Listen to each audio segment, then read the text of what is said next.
Good afternoon. Good afternoon. My name is Charles Todd, TODD. I'm a retired member of the Holliston Police Department, where I served for approximately 37 years. I was one of the lead investigators in this horrific case, which is now over 30 years ago, and it's forever scarred the families and friends of Polly, Damie, and Amy. I'm here today to speak in opposition of Ken Seguin's fifth request to be released back into society. I was involved in this case from its opening moments until the final verdict was read on February 3rd, 1993. I'm sure the board is aware, but I would just like to touch on a few of the facts. And listening to you all, I know everyone's familiarized themselves with the case, but on April 28th, 1992, it was a beautiful sunny day. Just a few days prior, Ken Seguin and his wife and family had moved into their new home on Elm Street in Hollis. Excuse me. Amy played on her new porch in a bathing suit and towels, a fact we would later learn when we developed photographs taken by Polly just hours before they were murdered by their father. Ken Seguin went to work, came home, coached Danny's soccer team, and afterwards gave everyone instructions for the next game on Saturday and told them he would see them then. According to the 10 to 15 people who saw or interacted with him on that evening, he appeared and acted 100% normal. After returning home and having dinner, Polly departed to volunteer with local teenagers to show them how to properly apply makeup for their upcoming high school proms. High school proms, just another one of life's special moments which hours later Ken Seguin would selfishly steal from his own children. Ken stopped at the local CVS, purchased an over-the-counter medication which he gave to his unsuspecting children in their drinks. He then drove to the Bourne Bridge in an effort to make the children sleepy. On his return home, he stopped in Norton, Massachusetts, and made a chilling phone call to his home from a payphone. Mind you, at the time of this phone call, his children were still alive in his vehicle. "Hey, Polly, it's Ken. The kids challenged me to take them for a ride down to Cape Cod, so I took them up on it. They fell asleep. I guess it was kind of a silly thing to do, but I'll be home. It's 9:25 now, all right? So don't worry, nothing happened." Again, what's important to note here is his children were still alive at that time. He then drove to Beaver Pond in Franklin, where he brutally butchered his own two children with a box cutter like razor, carried them down to the water's edge, covered them with mud and debris, and left them while he went home to continue his night of terror. Ken Seguin arrived home and eventually struck his sleeping wife Polly in the head with a splitting maul. Ken Seguin's night was just beginning. He then placed his wife's body in the open bed of his pickup truck and drove her approximately 10 miles to the town of Hopkinton, where he disposed of her body in a river. Not done yet, Ken Seguin returned home, sanitized the crime scene, disposed of the bedding and splitting maul, and eventually, using two separate phone numbers only known to parents of the children, he called both schools and told the administrators calmly that the children would not be in school that day. Polly's body was found early in the morning of the 29th of April by a passing motorist. Ken Seguin was arrested later after attempting to convince us that strangers had abducted his wife and children, drove him around in the bed of an open pickup truck. A Holliston police officer testified at trial that he was behind Seguin's truck at about 3 a.m. and was driving normally and showed no signs of impairment. We now know Polly's body was in the bed of that pickup truck. During the booking process, I watched Ken Seguin arrogantly refuse to be fingerprinted. We even pushed the legal envelope that night and allowed a close friend of his into the cell area in an attempt to locate the children. Seguin continued his charade about abductions and strangers, and it wasn't until 4 days later, the result of an anonymous phone call, that the bodies were found in Franklin. I remember attending the autopsy, seeing Danny dressed in shin pads and clenching bubble gum between his teeth. His hands were clenched from the pain his own father had inflicted on him. Amy was dressed like any other 5-year-old girl suffering from slash wounds from her own father. I remember the medical examiner saying during the examination, "Oh, he felt pain when he saw Danny's hands clenched." I remember Ken Seguin standing arrogantly in the courtroom after the jury verdict and sentencing when he addressed the court and says, "I reject this jury's verdict." Today, Danny and Amy would be in their 30s. I'm sure they would have been amazing members of society. They have been remembered by their Holliston classmates and members of the Holliston community. They could also be parents themselves. Maybe Polly, who by all accounts was an amazing mother, would be a grandmother now, and I'm sure she would have been an amazing grandmother. That April night, Ken Seguin selflessly and cowardly stole 3 innocent lives from Polly, Danny, and Amy, and forever scarred the entire Cox and Seguin families, as well as the entire Holliston community. Now he comes before you for the 5th time, telling you how sorry he is and asking you to release him back into society. I would respectfully suggest, no matter what he's told you, how sorry he is, how religious he has become, that a man like Ken Seguin has no place in today's civilized society. Thank you for your time. Thank you. Our next speaker is Polly's niece, Amy.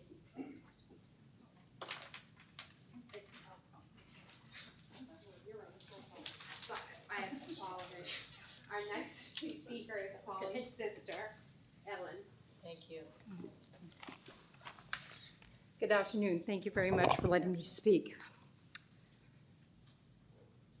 My previous 4 impact statements have centered around what we have lost and how our lives changed forever on April 29, 1992, when Ken Seguin murdered my sister Polly, nephew Danny, and niece Amy.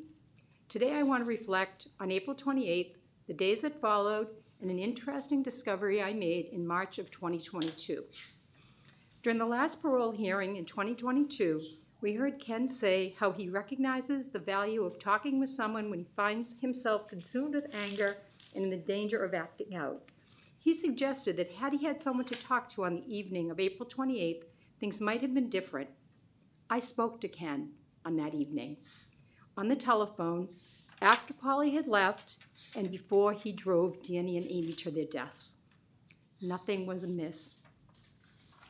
On April 29th, I received a call at work that Ken was in the hospital, and Polly was there too. But the kids were missing. After pressing the hospital to speak with Polly, finally a state trooper came on the phone and bluntly told me that she was dead.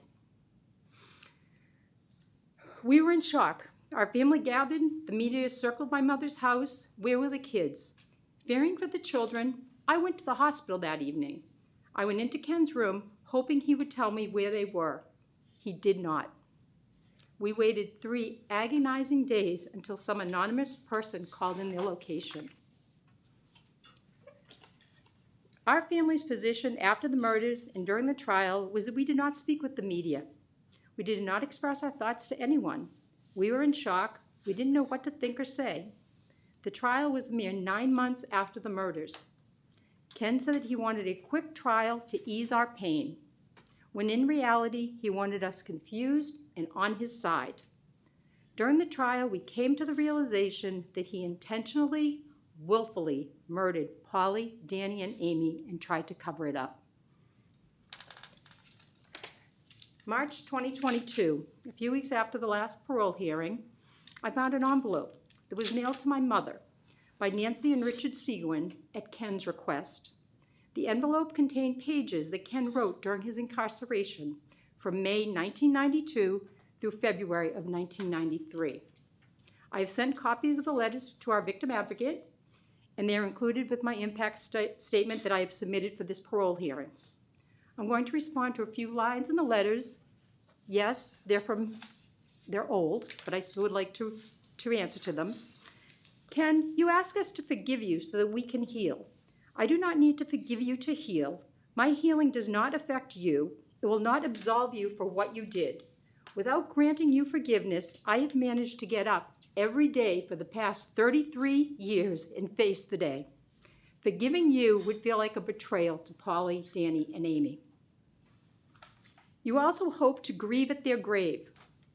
I hope the parole board will never let that happen. I never want to meet you there. The one entry that stood out the most for me was written on August 21st, 1992, 4 months after the murders. Ken wrote, quote, "I truly feel that this was not a psychological, but rather a spiritual event, that evil seized me in a weak moment. During this weak moment, you killed 3 people, disposed of their bodies, tried to cover up the crime by calling the school, cleaning the house, flipping the mattress, discarding the sheets, and hiding the axe.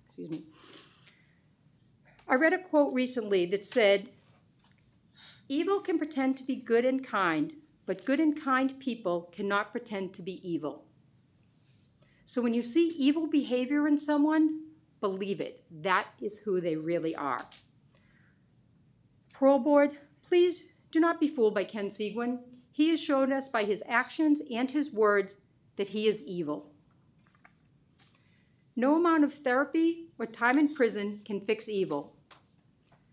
Ken receiving 3 years of domestic violence therapy and hearing the revelations that we heard today since his last parole hearing is not sufficient to live outside of prison and help others. He can continue to do that from inside the prison. I do not want him released from prison and have him experience another spiritual event where evil seizes him in a weak moment. I don't want another family to have to endure what we have and continue to endure for the last 33 years, which is not even 1 year of each year of Polly's life. Thank you. Thank you very much. Our next speaker is Polly's niece, Allison.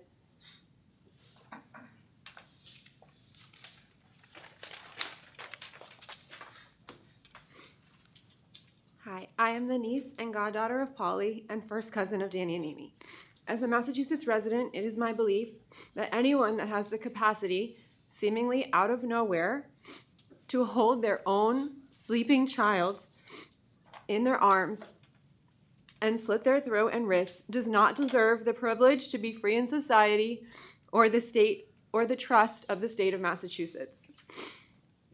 Ken did that not just once, but twice. Why was it necessary to hide the bodies if you wanted to all go to heaven? I'm sorry, we know he dumped and hid the bodies, but I respectfully reiterate my strong opposition to the parole of Ken Seguin. This is not an individual to put your trust in or to take a chance on. Thank you very much. And our next speaker is Polly's sister, Nancy.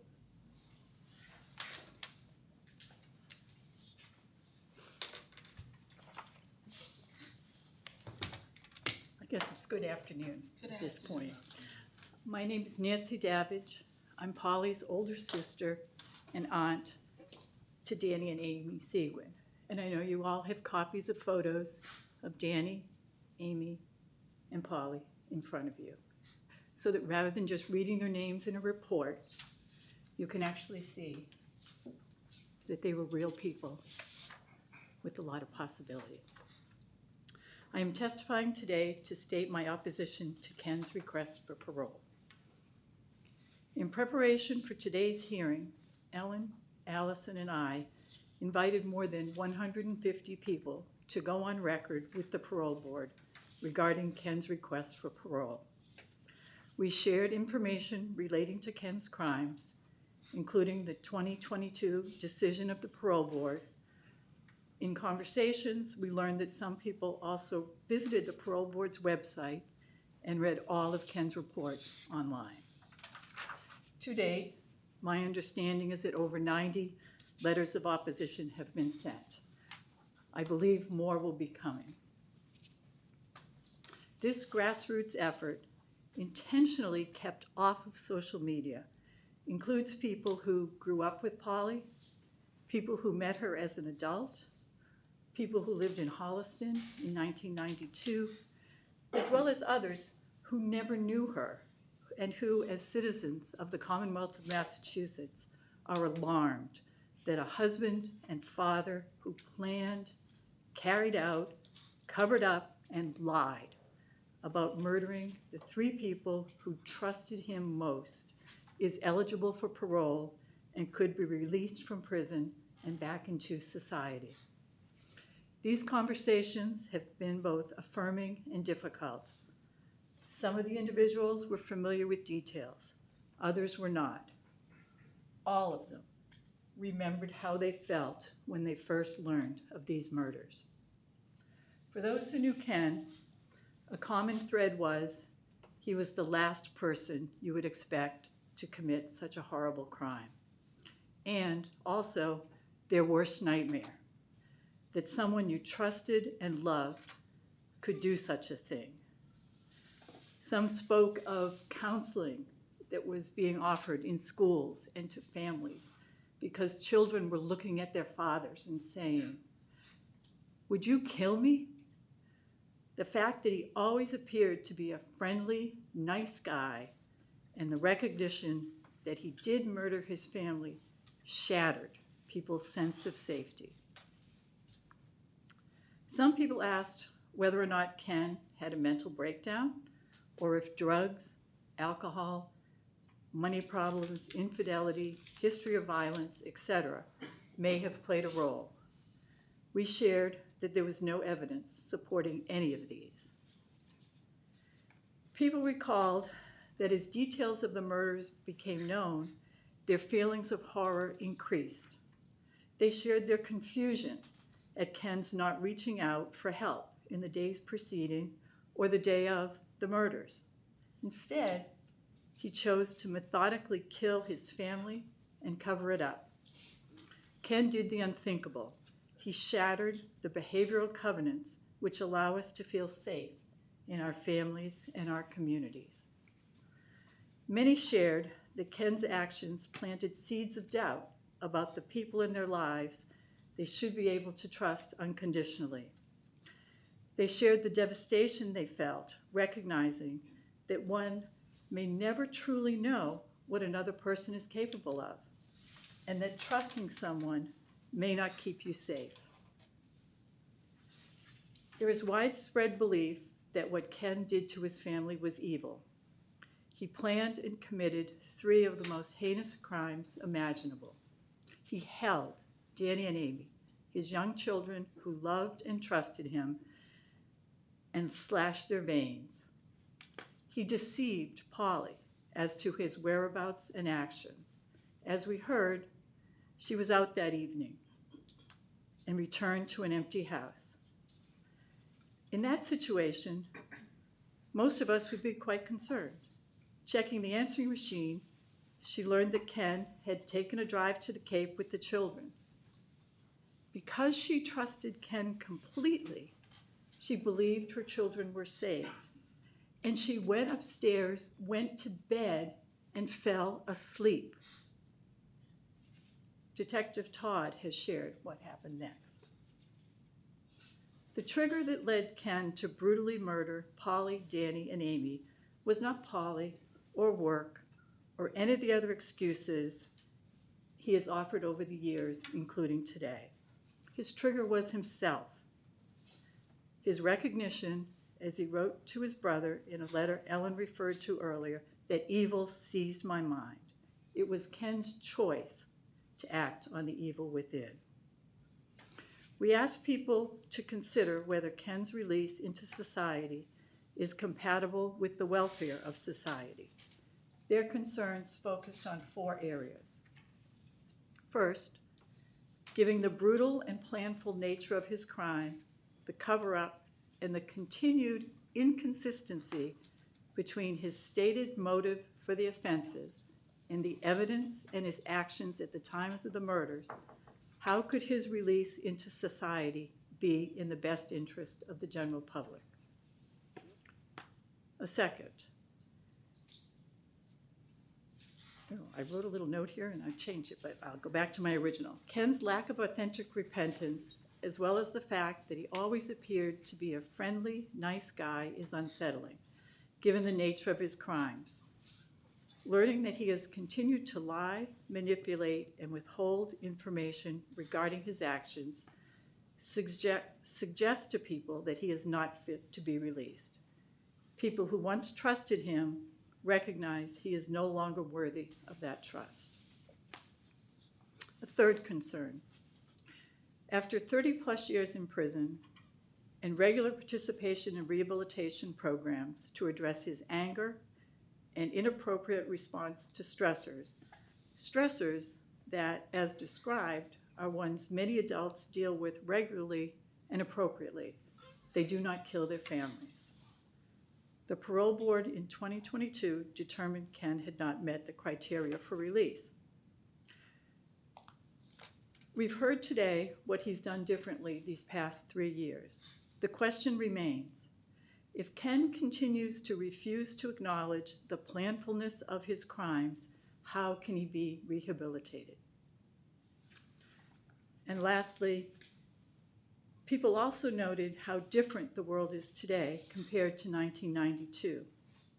If life's normal 1992 stressors triggered him to do the unthinkable and murder his family, how might he react to the stresses of public life in 2025? The likely public shunning and shaming. He spent the last 33 years in a very structured and protected environment. I ask you, what metrics are used to determine if someone whose crimes were triggered by stress is ready to be released into the stress-inducing world of 2025 and the ever-present presence of social media? In closing, I'll share excerpts from 2 letters sent to the parole board in opposition to granting Ken parole. The first is from a close friend of Polly's, whose children were also 7 and 5 in 1992. She writes, Polly and her children are buried less than 2 miles from my house.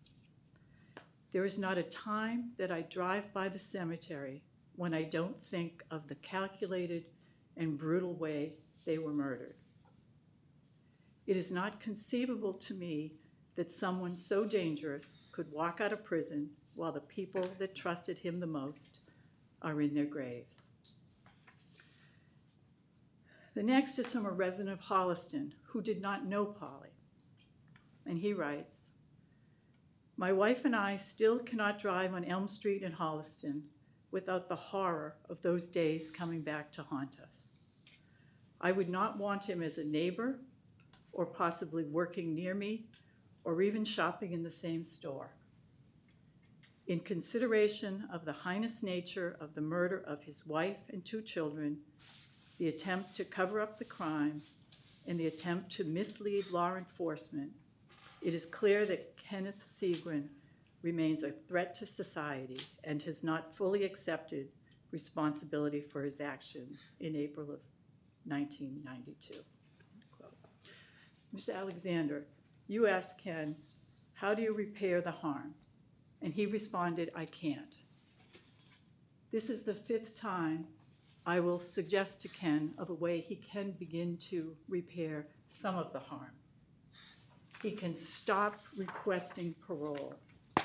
Every time he does this, he rips the bandage off, memories and wounds that we're able to set aside the other, when we don't have to think about him. We don't think about him.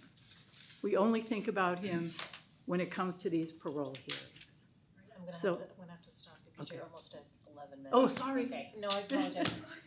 If we had the money, we'd have a timer here Yeah. that would help us all, but unfortunately, we don't Yeah. have that, so Well, I have my handy apologize. phone here, but I appreciate your testimony today. Thank you so much. You're welcome. And if you wanna submit the, This will be submitted, and I'm also submitting another statement Okay. as well. all right, thank you.